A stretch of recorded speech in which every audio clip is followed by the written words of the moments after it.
Okay, Bismillah. Let's settle down, brothers, sisters. Alhamdulillah. Alhamdulillah Rabbil Alameen. As-salatu was-salamu ala Rasulil Kareem. Amma ba'd. So, inshallah, we're back now for the second session, inshallah, of this talk, Virtues of Ahlul Hadeeth, by our esteemed Shaykh Ali Hasan al-Halabi, hafidhahullah ta'ala. And it's going to go on until Salat al-Isha. And after Salat al-Isha, we will be joined by Shaykh Basim and also Shaykh Hussain, and they will be doing an open Q&A session, and we hope, inshallah, for all of you to benefit. Jazakumullah khair. فليتفضل الشيخ علي حسن. تفضل.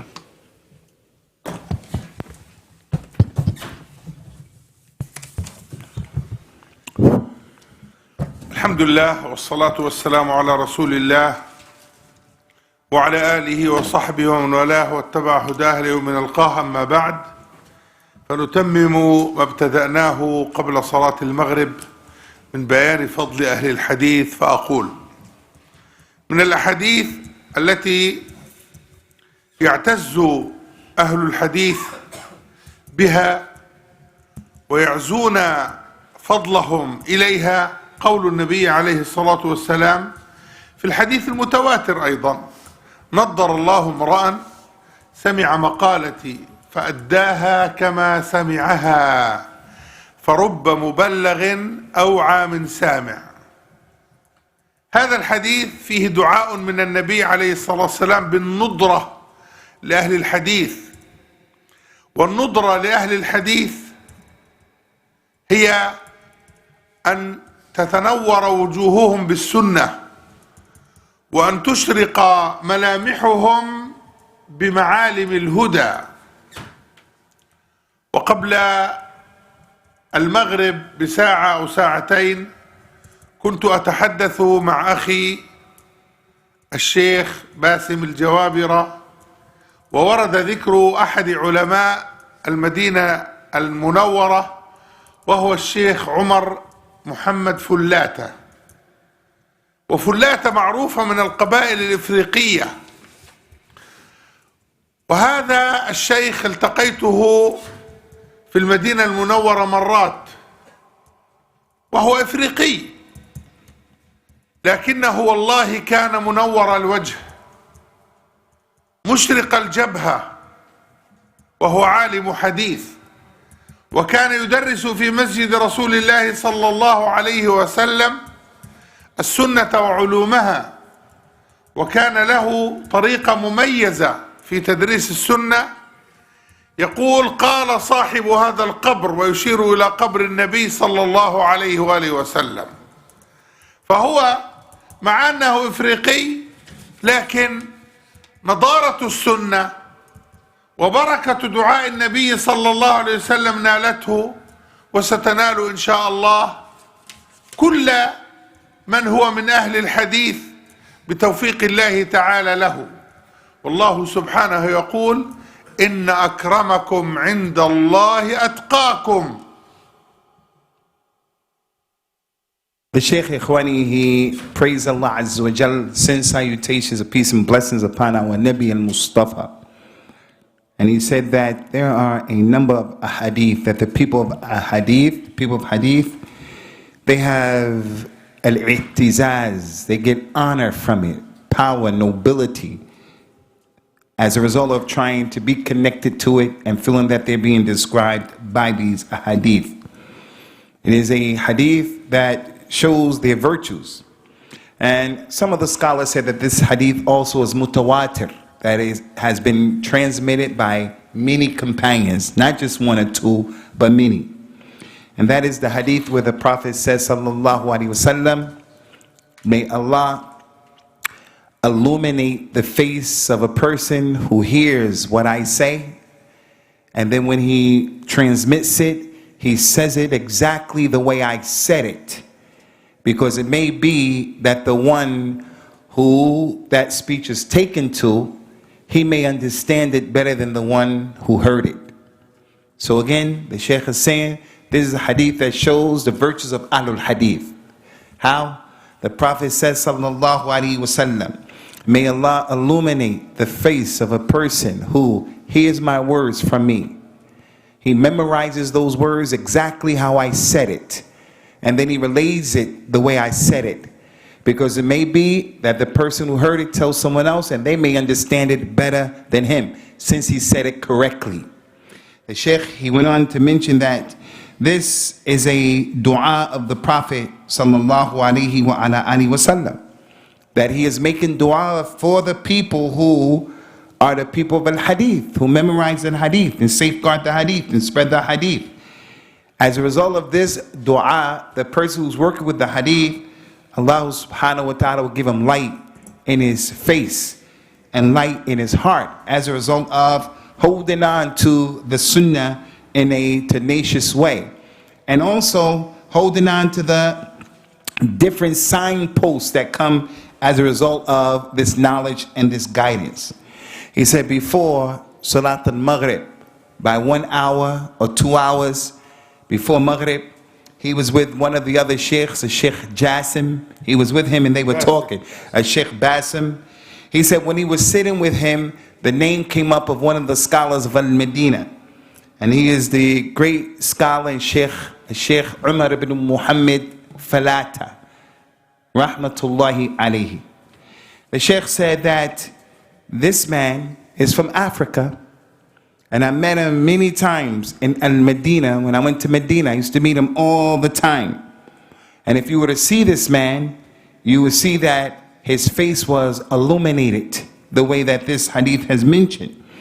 On his forehead, there was a shine that came as a result of the fact that he was a scholar of al-hadith.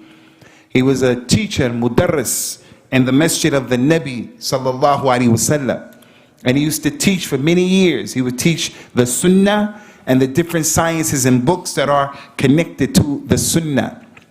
And in the process of teaching, he had something that was a special peculiarity of his, something that was unique unto him. Because he was teaching in the Prophet's Masjid, sallallahu alaihi wasallam, whenever he wanted to mention the Prophet's hadith or something that the Prophet said, salawatullahi wasalamu alayhi, he would say, the occupant of that grave said this or said that. And then he will point to the grave of the Prophet sallallahu alaihi wasallam, because he was teaching close to the road, and he would point to the Prophet's grave sallallahu alaihi wasallam. He said, as I mentioned, the man is African. And although he was an African, you will still see light in his face. And it is a direct result, inshallah, of the dua of this hadith that the Prophet sallallahu alaihi wasallam asked Allah to illuminate the face of the person who works by his hadith. And the fact that the Shaykh had that then is clear that Allah Ta'ala mentioned in the Quran, verily, the best of you in the sight of Allah is the one who has the most taqwa. He said this characteristic can be in any and everybody, provided that you fit the mold of what the hadith is saying. ومن الأحاديث التي فيها فضل أهل الحديث والإشارة إلى منهجهم وطريقتهم، وهذا يلتقي ذاك سواء بسواء، قول النبي صلى الله عليه وسلم: تسمعون ويسمع منكم ويسمع ممن يسمع منكم. ولا يوجد هذا النسق من السماع عند أي من علماء المعارف والعلوم سواء ما كان إسلاميا أو غير إسلامي إلا عند علماء الحديث، لأنهم هم الذين يحرصون على التلقي عن الشيوخ، ويحرص الشيوخ أن يعلموا تلاميذهم، ولا يقبل الحديث إذا رواه العالم عن العالم عن العالم ويكون واحد منهم لم يسمع من الآخر. لابد أن يكون السماع موجودا في كل طبقات الرواة في الحديث الواحد، فهذا أيضا شرف أو تشريف نبوي لأهل الحديث في بيان منهجهم وطريقتهم التي تفردوا بها عن سائر العلماء في سائر الفنون. The Shaykh said there's another hadith from the authentic hadith of the Prophet sallallahu alaihi wasallam that shows and points to the virtues of Ahlul Hadeeth. And it is also a glaring example of the minhaj that they are upon. He told his companions sallallahu alaihi wasallam wa radiyallahu anhum ajma'in, you are going to hear from me, you companions are going to hear from me, and there will be some people who will hear from you, and then there will be some other people who will hear from them. So the hadith again, the Nabi told his companions sallallahu alaihi wasallam, you hear from me, and there are going to be some people going to come who will hear from you, and then there will be some more people who will come who hear from them. The Shaykh said, if you look at all of the ulama, all of the scholars of whatever knowledge it is, whether it's Islamic knowledge or non-Islamic knowledge, just knowledge itself and all of the people who teach those knowledge, you won't find this hadith being applicable to any group of people other than Ahlul Hadeeth. And that's because the people of hadith are people who, when it comes to hearing the hadith of the Prophet sallallahu alaihi wasallam, there is a hirs that people are trying to hear it from its proper source. So when the Nabi said to the companions, you're going to hear from me, some people will hear from you and others will hear from them, this is something that is exclusive and peculiar to the people of al-Hadith, because they have what the Shaykh called, what he called the talaqqi from the shuyukh, where you go to a Shaykh and you take that knowledge from him. So you will find a Shaykh saying a hadith and another Shaykh took that hadith from him and another one took it from him.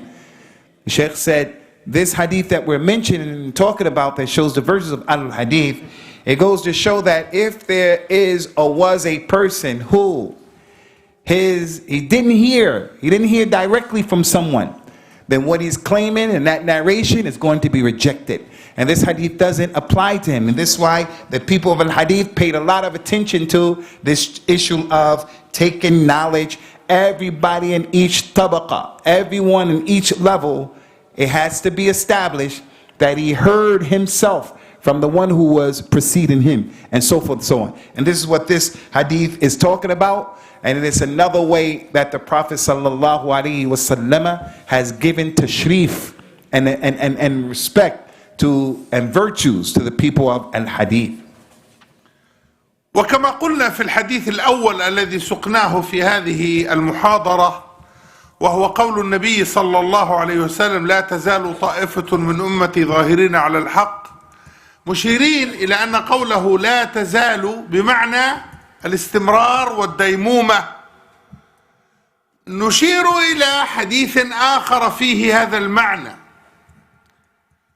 وفيه تفصيل لما أجمل في الحديث الأول، وهو قول النبي عليه الصلاة والسلام، أعني في الحديث الثاني: يحمل هذا العلم من كل خلف عدوله، يحمل هذا العلم، يحمل فعل مضارع في اللغة العربية، والفعل المضارع أيضا يفيد الاستمرار والديمومة. من كل خلف أي من كل جيل، فهذه إشارة أخرى إلى نوع آخر من أنواع الديمومة والاستمرار، أن كل جيل يأخذ العلم عن الذي قبله ويوصله إلى الذي بعده. يحمل هذا العلم من كل خلف عدوله فيه تعديل نبوي لحملة العلم، والعلم هو السنة كما قال، هذا العلم هو السنة كما قال الإمام ابن سيرين رحمه الله، وهو من التابعين الأجلاء، يقول إن هذا العلم دين فانظروا عمن تأخذون دينكم. Okay, Ikhwani, we come to another hadith that establishes the virtues of the people who are known as Ahlul Hadeeth. And he said, I draw your attention to the first hadith that we mentioned in the lecture, that there will not cease to be a group of people from our ummah who will be victorious on the truth. This next hadith that talks about the virtues of Ahlul Hadeeth is a hadith that points to the same meaning with different words. It points to the same meaning, it has the same meaning, but different words. And not only that, it gives tafsil, it gives more details to what was mentioned in that first hadith, and the first hadith was more general. But this next hadith, it defines and explains the first hadith even further and the concept that's being dealt with. And that is the hadith that the Prophet says, sallallahu alaihi wasallam, there will always be a group of people who will carry this religion, and they are udul. There will always be a group of people who will carry this knowledge, and they are trustworthy. The Shaykh went on to explain some linguistic issues, and he said that the verb that is being used in this hadith, yahmilu, he said that this verb is a fi'l mudari'. It's the verb that shows something that is going to happen forever, perpetually. Al-istimrar, wad-dawam, like the other hadith. La tazalu ta'ifa. There will not cease to be a group of people. That's what that hadith said. This hadith is saying that there will always be a group of people who will carry this hadith, and the verb that was used is the verb for the future, the present and future tense. So it shows perpetual. He went on to say that they will be there from every generation. Every generation. And that's another example of proving that it's going to be perpetual and it's not going to stop. That one generation will take the knowledge from the generation that preceded it, and the generation that comes after that will take it from the one that preceded it, and on and so forth and so on. And the people who will carry this knowledge are those people who are trustworthy. So this is an example of the Prophet sallallahu alaihi wasallam giving ta'deel and speaking positively about the people who do this. And the knowledge that's being referred to here is the knowledge of the sunnah, that they're going to carry the sunnah, the knowledge of the sunnah right here. And we know that that's the meaning of it because of the statement of Muhammad ibn Sirin, rahmatullahi ta'ala alayhi, who was one of the tabi'een. And he said, verily, this knowledge is your deen. So pay attention to who you take your deen from. هذا هو القسم الأول من الحديث.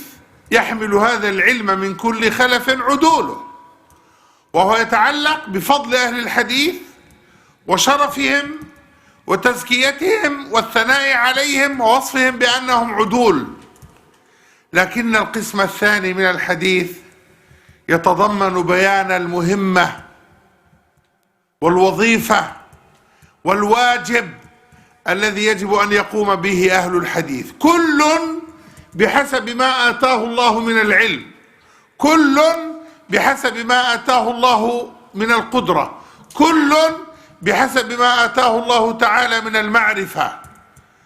وهذا العلم وتلكم المعرفة وهذه القدرة إنما هي منوطة بدءا وانتهاء بمنهج أهل الحديث وطريقة أهل الحديث. يقول النبي عليه الصلاة والسلام، ونذكر الحديث من أوله: يحمل هذا العلم من كل خلف عدوله ينفون عنه تحريف الغالين وانتحال المبطلين وتأويل الجاهلين. فهذه المهام الثلاث تبين أنها حراسة للدين وصيانة للعقيدة وحفظ للشريعة، وهذا ما لم يقم به أحد قط في تاريخ الإسلام كله غير علماء أهل الحديث رحم الله أمواتهم وحفظ لنا أحياءهم. Amen. He said, now, Ikhwani, I want to go to the second part of this hadith that's on the table right now, because there are two parts that we want to explain. And in the first part, there will always be a group of people who will carry this knowledge, and they will be people who are trustworthy, udul. That's talking about the virtues of Ahlul Hadeeth. It's talking about how they've been praised. It's talking about the superiority that they have. That first part, the qism al-awwal of the hadith, is showing all of that. But the second part of the hadith is showing something really important, and that is, it's talking about what's the responsibility of these people. This is their characteristic. What's their job? What's their function? And their function and their job and what they have to do, it is in accordance to their abilities. What Allah has given them in the way of power, what Allah has given them in the way of knowledge, what Allah has given them in the way of know-how. It's not the same for everybody in every situation. But all of that, their knowledge, their power, their know-how, has to be in accordance to the minhaj of Ahlul Hadeeth. And that is that he says, sallallahu alayhi wasallam, he said, I want to repeat the hadith from the beginning. There will always be a group of people, there will be a group of people who will carry this religion from every generation. And they will be people who are praiseworthy. And then they have three characteristics. They will stop the tahrif of the people who have ghulu. People who go overboard and go astray. These people will stop that ghulu that they have. The second thing is, people will bring what is batil, falsehood. These people will always make their falsehood clear and push it away and deal with it. And number three, the ta'wil, or the explanation of the ignorant people. So again, the hadith. There will be a group of people who carry this hadith from generation to generation. And these people have been mentioned in the hadith as being trustworthy. What's their job? They are going to stop the people who go overboard and extremists. They'll stop the extremists in their application and their understanding. People of falsehood, they will deal with them and put them in their place.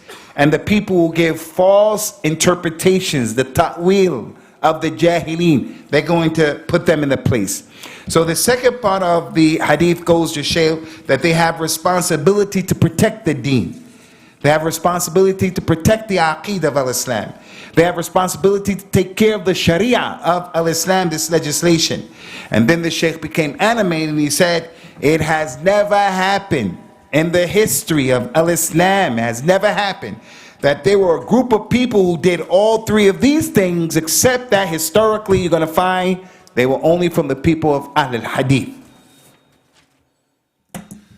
ونرى في هذه الجمل الثلاث التي قلنا إنها تبين منهج أهل الحديث والواجب الكبير الملقى على عواتقهم،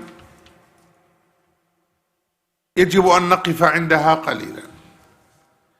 فالجملة الأولى تذكر تحريف الغالين، والغالون من الغلو، والغلو هو مجاوزة الحد في الأشياء.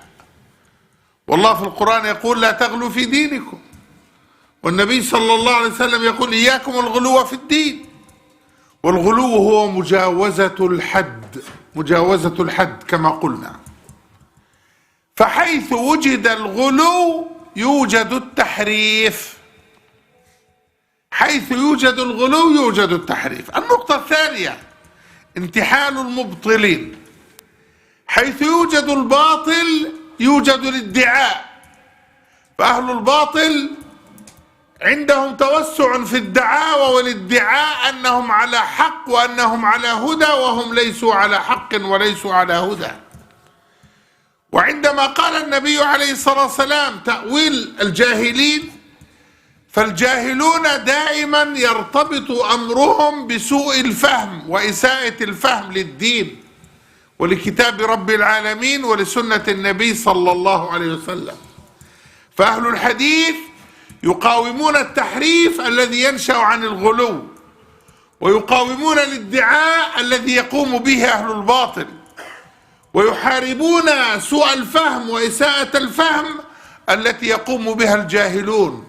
ولو نظرنا في هذه الأصول الثلاثة لرأينا أنها أصل البلاء في المجتمعات، وأن نفيها والدفاع عن الدين بسبب الغارات فيها هو الأصل في حماية هذه الشريعة وهذا الدين الذي حفظه الله لنا إلى أن تقوم الساعة. Okay, Shaykh, the Shaykh, he said, Ikhwani, concerning what has been mentioned, we have to stop a little bit to give a little bit of explanation. He said that is needed. He said in regards to what has been mentioned already, you will see in this hadith that was just mentioned and in the sentences that it breaks down, something that we have to consider. So let us stop a few minutes. The people of al-Hadith and the people this hadith is referring to, they will stop the tahrif of the ghalin. The tahrif means to change something. And the people of al-ghulu, it means to be an extremist, to be overboard, and you go out of bounds. Instead of being within the demarcations and the parameters, ghulu, you extreme, you go out of bounds. And this is something that is not praiseworthy. And the religion said, don't do this. Allah said in the Quran, don't be extreme in your religion. Don't go overboard in your religion. The Prophet says, sallallahu alaihi wasallam, beware of al-ghulu, beware of being extreme in your religion. So al-ghulu, it is having the mujawaza of the had. There's a boundary and you exceed the boundary, do too much. So the people of hadith are responsible for stopping this thing that they do. The Sheikh made a point. He said, anywhere you find extremism, ghulu, if you find people going overboard, there's going to be tahrif. If people are extreme, they're going to change the meaning of things. If people are extreme, the things that make them go extreme, they're going to do that as a result of there's going to be some tahrif. He went on to say, and the job of these people of Ahlul Hadith, the second thing is that they will stop the efforts of the people who are peddling falsehood, what is batil. They will stop that. The Shaykh said, like ghulu, if you have ghulu, you're going to have tahrif. He said, if you have something that is batil, falsehood, you're going to have people who are going to be making claims, an iddia. People claiming that they're on knowledge, that they're on the truth, that they are on guidance, that they are on what is correct and acceptable. He said, but that's not the case. Anytime you have people who peddle in what is batil, falsehood, naturally, by default, there's going to be this thing of claims, iddia. It's going to be claims. He said, lastly, the hadith said that these people will stop the false interpretations of the ignorant. False interpretations of the ignorant. He said, what happens when people don't understand the religion and they're ignorant? They come up with an understanding that is problematic, an understanding that is hurtful and harmful. It's not supported by the deen, not supported by the sunnah, not supported by the kitab. He wanted to mention that the people of al-Hadith, they do these three things. They stop the changing of the people who are extremists. They put to bed and put to rest the baseless, empty claims of the people of falsehood, and they rectify and correct the bad understanding and applications that come as a result of not opening or not understanding the religion. He said, now if we look at these three things, the issue of ghulu and tahrif, the issue of people calling to batil and just making claims of iddia, the thing about the ta'wil of the ignorance, the su, the bad understanding, he said these three things are the problems in every society. Wherever you go, these three things are a problem in every society. So this goes to show the importance and the role that Ahlul Hadith play in trying to have the himaya and the protection of the Sharia of al-Islam, the religion of the Muslims, wherever they happen to be. And then he asked Allah Azza wa Jal to make us those people who can help that and make us of those people who are protected. وكان الإمام الشافعي رحمه الله يقول: كنت إذا رأيت أحدا من أصحاب الحديث كأني رأيت أحدا من أصحاب رسول الله صلى الله عليه وسلم. لماذا؟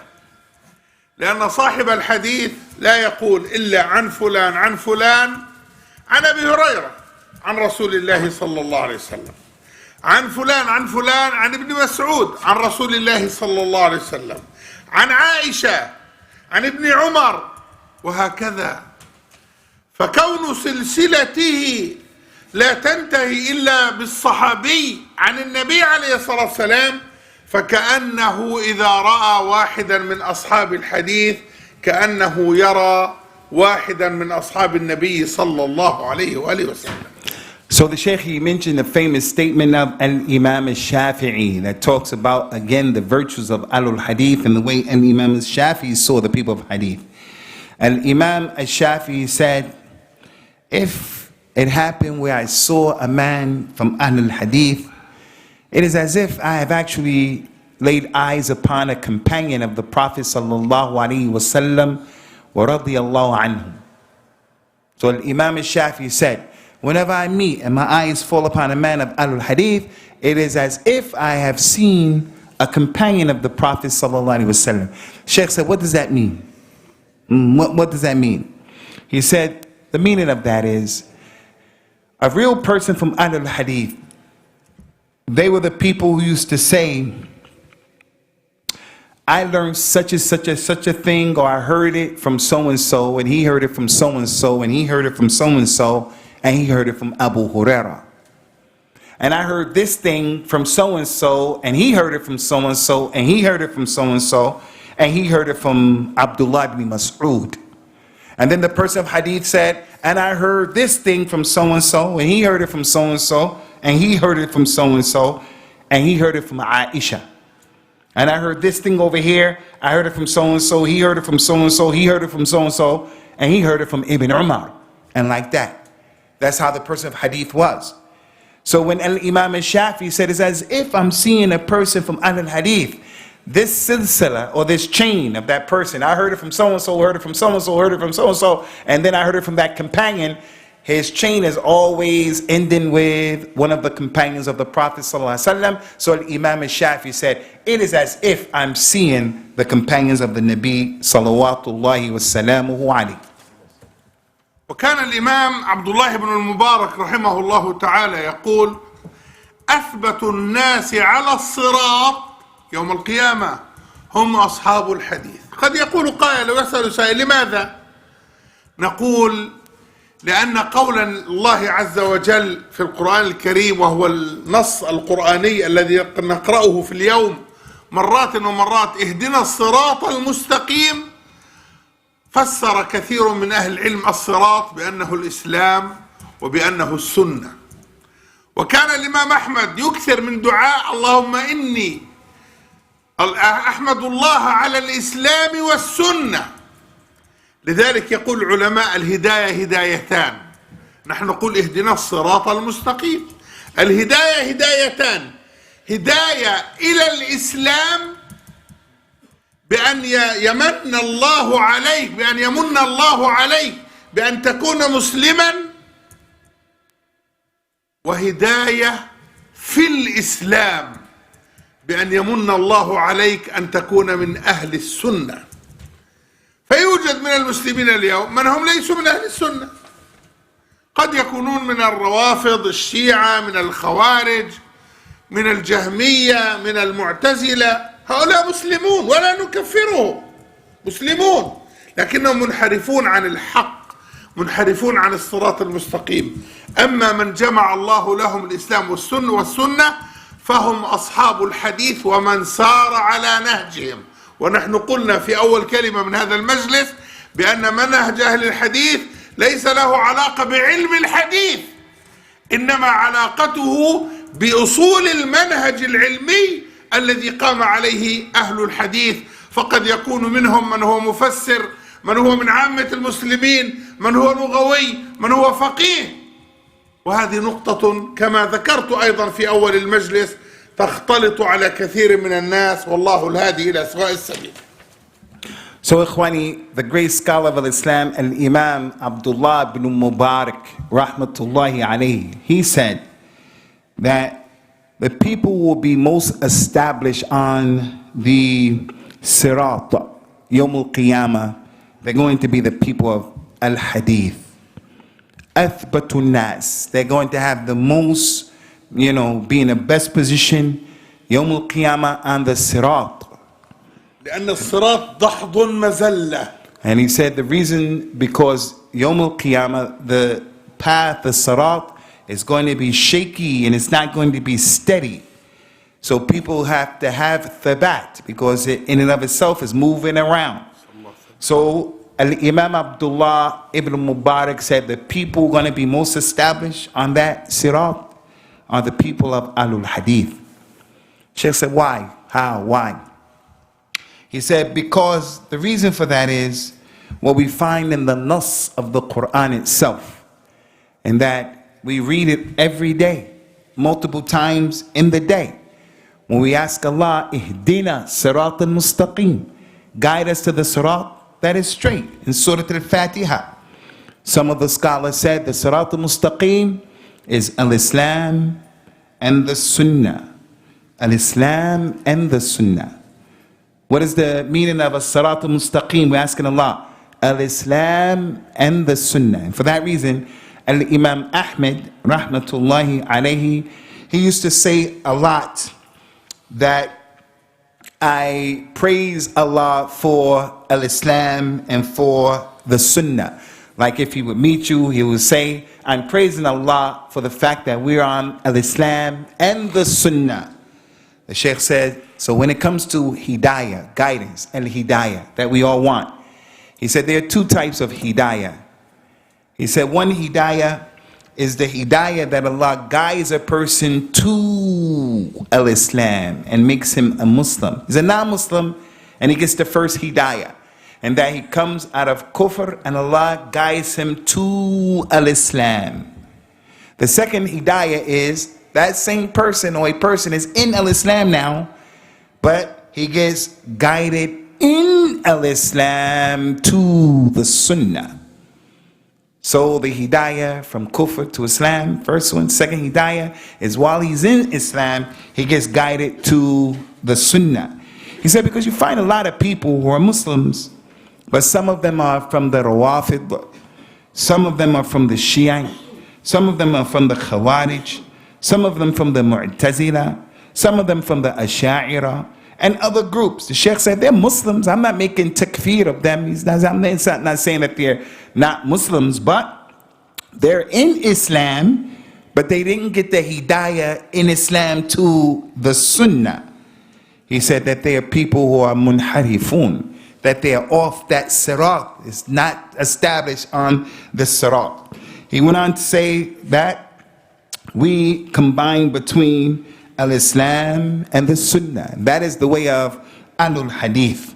And Ahlul Hadeeth, as I mentioned, it has nothing to do with a person's knowledge of Hadith itself. No. Ahlul Hadeeth is an issue and a connection to the Usool of the Minhaj. That is a scholastic connection of the fundamentals of this particular way. Doesn't have anything to do with the person having a lot of knowledge about hadith, so he's Ahlul Hadeeth. He said it's the person who takes that minhaj of the way of Ahlul Hadeeth. So, as we mentioned, you have a person who, he does tafsir, but he's on the Usool and the minhaj, al-ilmi, so he's from Ahlul Hadeeth. A person can be a linguistic person, language, a lughawi, but he's from Ahlul Hadeeth. The person could be a faqih, and he's from Ahlul Hadeeth. And the opposite holds true. The person may be having a lot of knowledge about hadith, but he's not from Ahlul Hadith. وكان الإمام وكيع بن الجراح وهو شيخ الإمام الشافعي رحمه الله يقول: لو أن الرجل لم يصب في طلب الحديث شيئا إلا أن يمنعه من الهوى كان قد أصاب فيه. لأن طالب الحديث من أهل الحديث يكون غاية جهده تعظيم السنة وتعظيم الحديث وتعظيم الدليل، فهذا من أعظم موانع الهوى ومن أعظم موانع اتباع الهوى. أما من يكون تعظيمه لشيخه، ومن يكون تعظيمه لرأيه، ومن يكون تعظيمه التعصب مبنيا على التعصب لمذهبه، فهذا لن يعظم الحديث ولن يعظم السنة. بينما أهل الحديث يكون تعظيمهم للسنة وتعظيمهم للحديث، وهذا من أجل وأعظم موانع الهوى واتباعه. So the Shaykh gave us another example because he's talking about these statements of the scholars of Islam and what they had to say about the people of al-Hadith and their ways and their virtues. So he talked about al-Imam Waqi' ibn Jarrah, who was the teacher of al-Imam Shafi'i rahmatullahi alayhima. He said if a man went out in search of knowledge and he didn't get a lot of knowledge, in his efforts he went out to get knowledge, he didn't acquire a lot of knowledge. One thing he did acquire was he was saved and he learned not to be on his desires, his hawa. He said if that happened to a person, then a lot of good has happened to him. So his goal, his objective is to go out in search of knowledge. For one reason, another reason, another, he didn't acquire a lot of knowledge. But in his attempt to learn, he was saved from following his desires. And Imam Waqi' ibn Jarrah said, that's enough. He got a lot. The Shaykh said the reason for that is because the ghaya of the juhd, the student of hadith, his goal and his objective is to say that the sunnah is most important.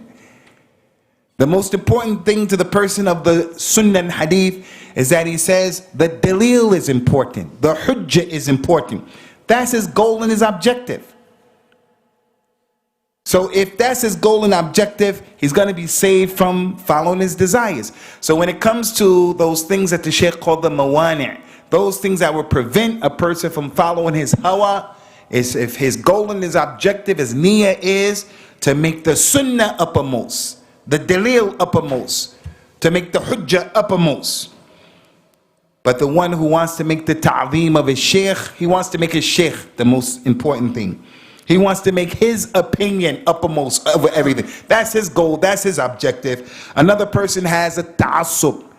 He is fanatical towards his madhab or his group. That's what's the most important thing to him.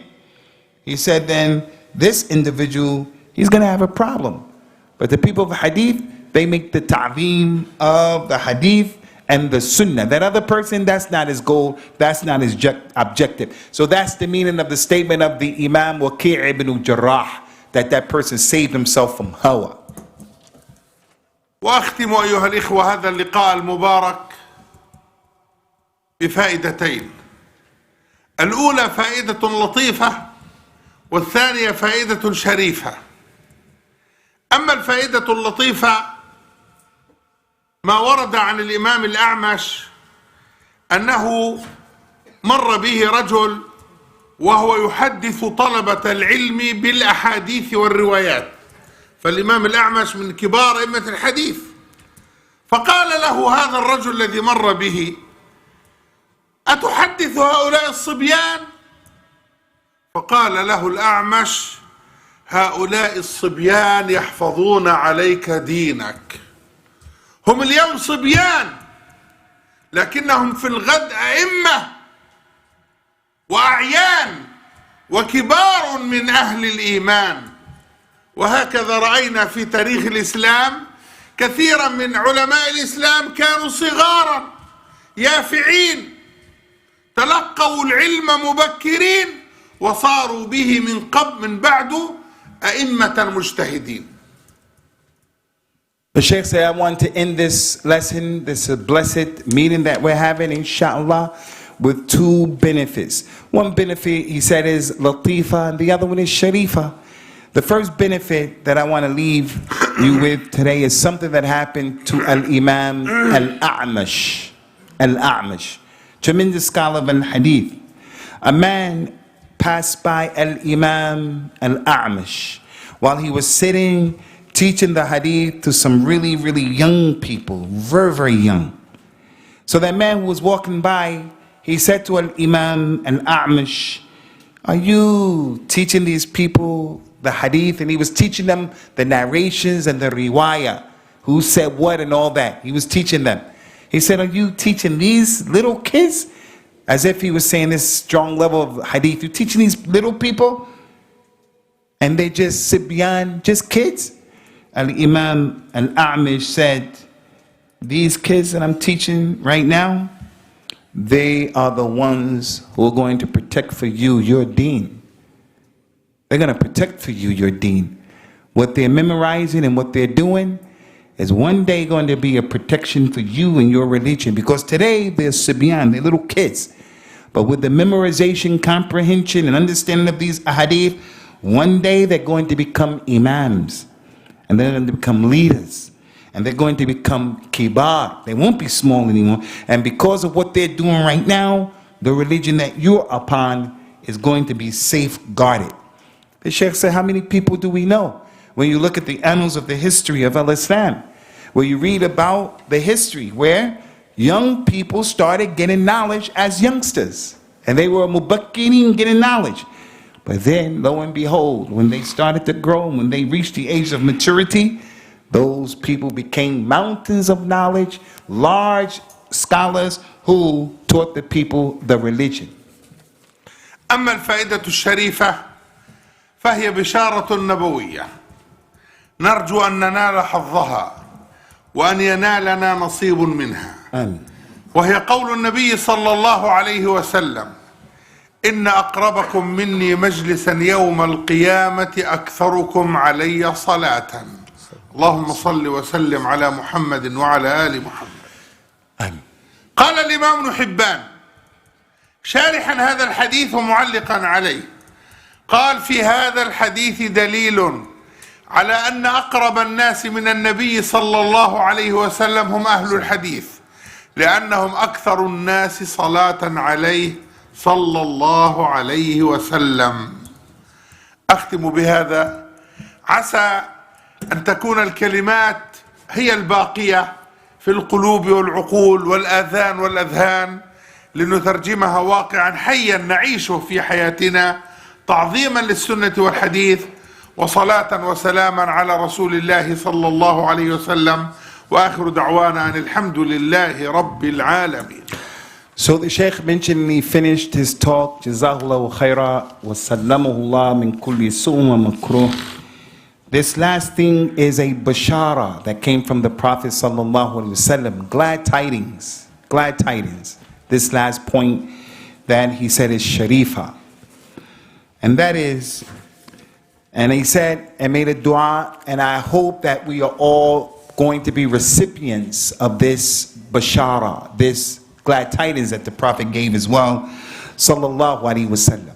And that is what comes to us from this authentic hadith in which Al-Mustafa mentions, salawatullahi wa salamu alayhi, verily those people who will be closest to me, sitting down, Yawmul Qiyamah, will be the people who say sallallahu alayhi wasallam on me more than everybody else. So Yawmul Qiyamah, Who's going to be closest to the Prophet sallallahu alaihi wasallam? The person who says more than everybody else sallallahu alaihi wasallam when they hear his name. The more you say it, it's going to guarantee you a seat close to him. It's a bashara. So the Prophet sallallahu alaihi wasallam said that hadith. The Shaykh, he said, the great scholar of Islam, Al-Imam Ibn Hibban, rahmatullahi alayhi, said about this hadith and explaining this. He said, this hadith is a dalil, a proof that the closest people to the Prophet sallallahu alaihi wasallam are going to be Ahlul Hadeeth. And that's because by virtue of the hadith, Ahlul Hadeeth are always saying Prophet Muhammad's name, sallallahu alaihi wasallam, in the hadith. They're always saying his name. So if that hadith is saying the closest people will be the people who say sallallahu alaihi wasallam, then Ahlul Hadeeth are those people. So the Shaykh, he went on to say, so I'm hoping that what we have discussed here today and what we have said today amongst ourselves, that it is something that will remain amongst us, it will be in our hearts, and we will apply it. And it will have a translation, a tarjama, the translation of his words and his advice, that they would translate into us actually understanding and applying what we're doing. Being the people of Ahlul Hadeeth, giving salawat and salams on the Prophet sallallahu alaihi wasallam, and also comprehending and applying all of those things. So he made dua to Allah Azza wa Jal to bless everybody. He said our last da'wah is all praise will be to Allah Azza wa Jal. Okay, brothers, alhamdulillah, we thank Shaykh Ali for that brilliant explanation of the virtues of Ahlul Hadith. Stay with us because we're going to take one question before the salat, inshallah. And the question is, Shaykh Ali, هل يجوز تقليد المذهب وإذا هو يجوز فما هي الضوابط? The question is, is it permissible to make taqleed of a madhab? And if it is permissible to make taqleed of a madhab, then what are the dawabit? The rulings, the conditions. جوابا على هذا السؤال أقول هنالك ثلاثيتان يجب استحضارهما في هذا الجواب عن هذا السؤال. ثلاثيتان يعني أمران، كل أمر ثلاثة أشياء. Okay. أما الثلاثية الأولى أن الناس على ثلاثة أقسام: مقلد ومتبع ومجتهد. والمتبع هو المرحلة الوسطى البرزخية بين أهل التقليد وأهل الاجتهاد. وأنا أعجب جدا من المتعصبة الذين يقولون لا يوجد إلا مقلد ومجتهد. هل الأمر بين المقلد والمجتهد on off؟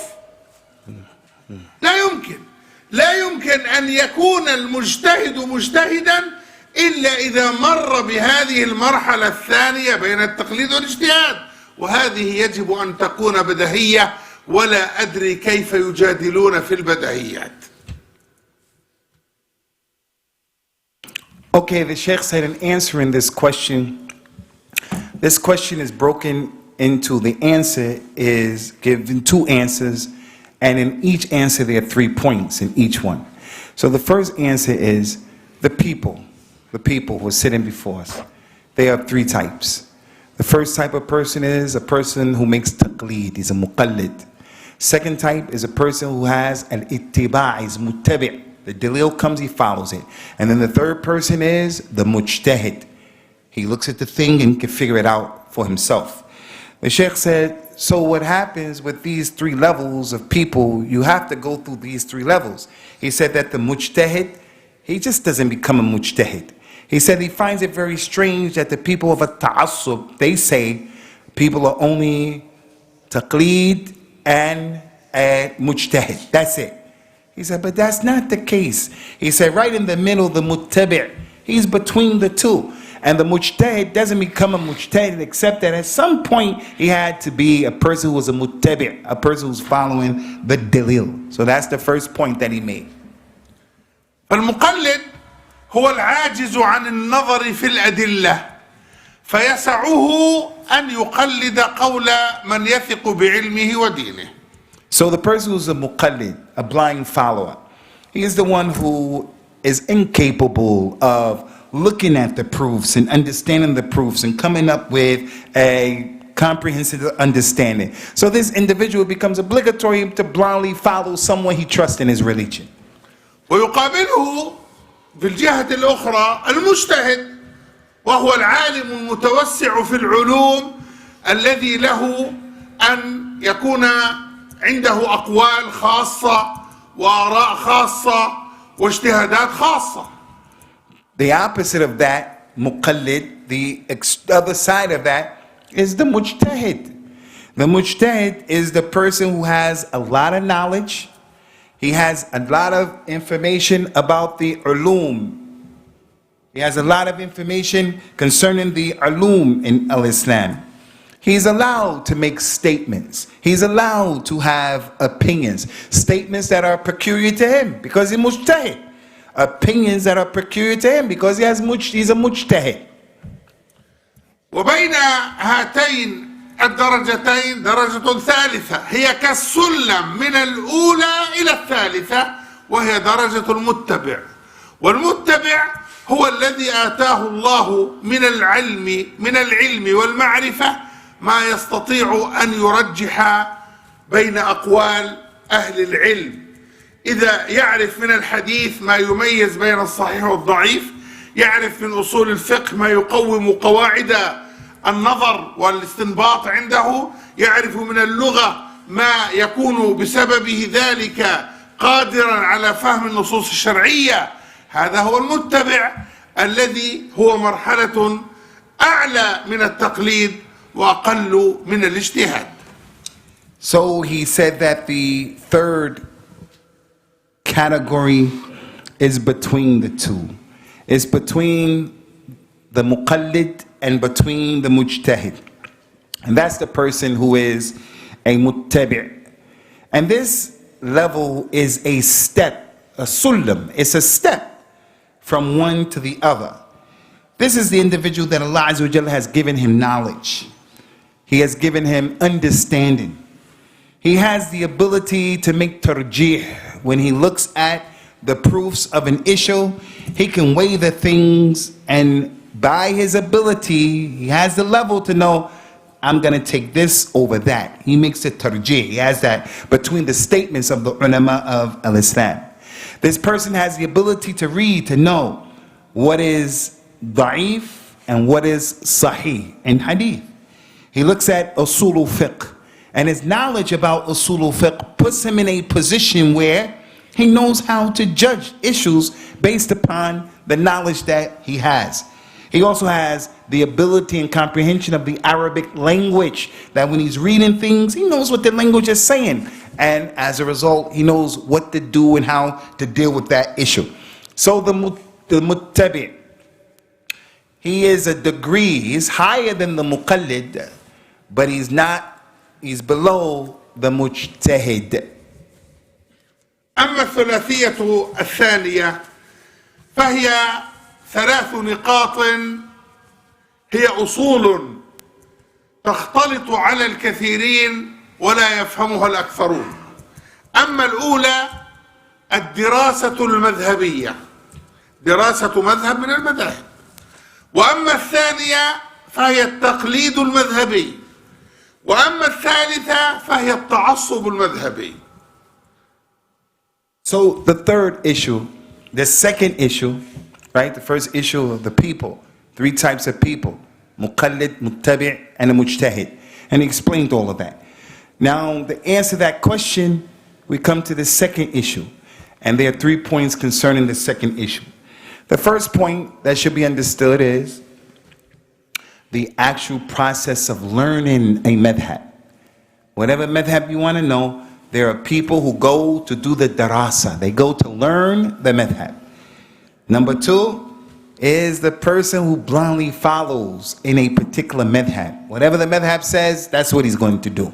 And the third one is the one who has a ta'assub, fanaticism. أما الدراسة المذهبية أن يتوجه عالم أو طالب علم متبع لدراسة المذهب الشافعي أو الحنبلي أو الحنفي أو المالكي أو الظاهري أو غير ذلك من مذاهب أهل السنة، فهذا أمر لا نمنعه، ومن توهم أننا نمنعه فهو مخطئ. وهل نحن إلا على فتات موائد هؤلاء العلماء الذين خدموا الدين من خلال خدمتهم لنصوصه الحكيمة والمعصومة التي استدل بها أهل العلم، سواء أصابوا أو أخطأوا.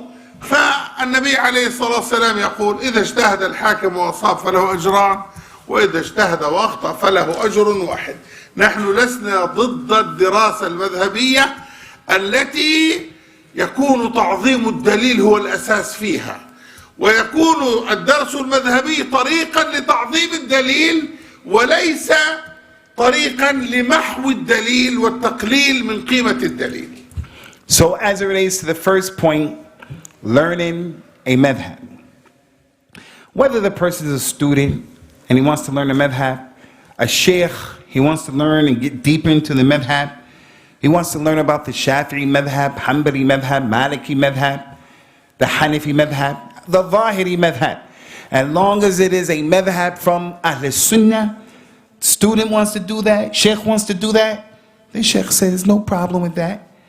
And anyone who claims that we are against someone learning the madhab, he's making a mistake. We don't make that claim. He said, and are we people except those people who we take from the scholars who have passed us, and the scholars who have learned these madhabs, and they gave khidmah to the knowledge of Islam, khidmah. They served the deen of al-Islam. They are the people who taught our religion. Those scholars of the past who had madhabs. Anybody who say that we're against the daras of the madhab is wrong. We're not against them. Whether the scholar got it right or wrong in the past, because the Prophet said, sallallahu alaihi wasallam, if a scholar, mujtahid, if he makes ijtihad, if he gets it right, he gets 2 rewards. If he gets it wrong, he'll get 1 reward. So irregardless, he got it right, got it wrong. Those scholars have madhabs, and we are people who look at them, we took from them, understood the religion from them. He said, we are not against people learning a madhab, as long as when you're learning the madhab, the goal and the objective is to learn the madhab and to make the ta'zeem of the sunnah what's correct. And also, you take the madhab as a systematic way of getting knowledge and understanding the truth. As for the person who wants to learn the madhab and he sees all of the truth entailed in the madhab and he has al-asabi, ta'assub, he said, this is the problem that we have. أما الثانية فهي التقليد المذهبي، والتقليد لغير القادر على التمييز وعلى الاتباع. فنحن ذكرنا أن الدرجات 3: مقلد ومتبع مجتهد. إذا لم تكن قادرا على الاتباع فأنت من باب أولى لست قادرا على الاجتهاد، فليس لك إلا التقليد، وهو اتباع قول الغير بغير دليل للجاهل أو من هو في مرتبته ومثله. Sheikh said the second thing is the taqleed al-madhabi, to just follow the madhab without knowledge. He said for the person who doesn't have knowledge and he doesn't have the ability to discern between sciences and these knowledges that are there on the table, he said then obviously this person is going to be forced to make, blind following. He doesn't have a choice. So what is left for the person who doesn't have that ability? What he has to do is he has to follow the statement of someone else without knowing what their dalil is, because he doesn't know. He himself doesn't know. So he has to follow the person who he trusts. أما الثالثة فهي التعصب للمذهب، والتعصب للمذهب يدفع صاحبه إلى أن يقدم أقوال أهل العلم التي هي عرضة للخطأ والصواب على كلام الله ورسوله، وهما مواطن الكمال والعصمة. فمن وجد في نفسه هذا التعصب فهذا من الكبائر ومن المحرمات. قد يقول قائل ويسأل سائل: حتى لو وقع هذا التعصب من الدارس المذهب؟ نقول حتى لو وقع. حتى لو وقع هذا التعصب من المقلد للمذهب؟ نقول حتى لو وقع من المقلد للمذهب. فإن المقلد للمذهب يكفيه أن يقلد في نفسه، أما أن يدافع وأن يجادل وأن يتعصب بجهله لجهله فهذا ليس له ولا يجوز له، وهذا من باب الجهل المضاف إلى الجهل. أسأل الله سبحانه وتعالى أن يوفقنا وإياكم للعلم النافع والعمل الصالح. إن ربي سميع الدعاء، وآخر دعوانا أن الحمد لله رب العالمين. So now we come to the last, third thing of the second answer, and that is about the one who has a ta'assub to a particular madhab. Fanaticism. He only sees his madhab as being correct. The Shaykh, he said that people who are like this only look at their madhab and then nothing else. He said this forces these people to give preference and to give consideration to the statements of people of knowledge over the statement of Allah and His Messenger, sallallahu alaihi wasallam. So a ta'assub, it makes a person give the statements of human beings, and the statements of human beings are prone to mistakes, no matter who they are. They are possibly going to make mistakes, may get it right, may get it wrong. So a ta'assub makes this person always look at the statements of human beings that are possibly wrong. And they put those statements over the statement of Allah and His Messenger. And the statements of Allah and His Messenger are statements that are always right. Always right. So the Shaykh said that this is from the kaba'ir, and this is from what is haram to do that. This asabiyya people have. He went on to say, even the one who is a daris, he's learning the madhab, learning. If he has this ta'assub, it's a problem. The one who is a muqallid, we told you he can be a muqallid, but if he's on a taqleed, he should make taqleed within himself. He just follow someone that he trusts, he follows him, but he doesn't argue, because he doesn't know. He doesn't argue, he doesn't fight, he doesn't discuss, he doesn't debate, he practices, he follows it within himself. The Shaykh said it is not permissible for that individual, it's a muqallid, to come and he's arguing about issues because of the ta'assub thing that he has. He said if someone would do something like this, this is ignorance that is compounded by more ignorance, because he doesn't know, so he's ignorant. Now by arguing, he's compounding that ignorance with more ignorance. And he made dua to Allah Azza wa Jalla that that doesn't happen to any of us, that we stay away from that. And he asked Allah Ta'ala to give us tawfiq and success in our attempts to get knowledge and to be on this religion. Alhamdulillah, alhamdulillah. Brothers, we'll go downstairs now. We'll pray Salatul Isha. And after Salatul Isha, we'll come back with the other Mashaykh, inshallah, and we'll take some more questions and answers. Allah yabarak fik. Assalamu alaikum wa rahmatullah.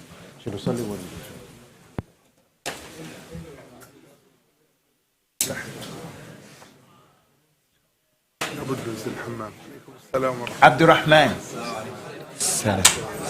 How are you, my man? كان ينبغي لك أن تترجم عبد الرحمن. إن شاء الله.